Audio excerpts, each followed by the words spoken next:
L'absence d'un prévenu et une citation à comparaître non conforme. Ce sont les motifs de renvoi de l'affaire. Domicilié dans l'Hexagone, Ronald Foin, l'ancien chef du bureau des étrangers de la préfecture, a demandé à comparaître en visioconférence, ce qui n'a pas été possible.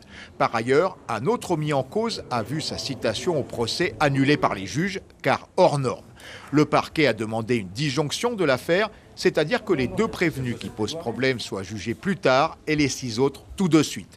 La plupart des avocats de la défense ont plaidé le renvoi du procès. Il y a plusieurs prévenus, même beaucoup de prévenus, et qu'il est impensable d'en juger certains sans les autres, puisque l'accusation prétend à l'existence de réseaux, ce qui est parfaitement contesté, en tout cas par mon client, et ce serait là aussi parfaitement incohérent de juger en disjoignant les poursuites, ce ne serait pas possible. L'audience a été renvoyée en janvier prochain. Les prévenus devront donc patienter 7 mois de plus pour répondre de faits présumés qui remontent à plus de 4 ans. Il n'est pas normal que toutes ces citations n'aient pas été délivrées correctement, et ça, c'est pas la faute du tribunal.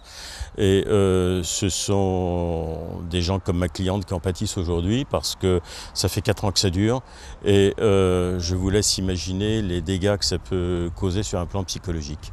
Les prévenus ont vu leur contrôle judiciaire allégé. Ils doivent toujours pointer 1 fois par mois auprès des forces de l'ordre et les contacts entre eux restent interdits.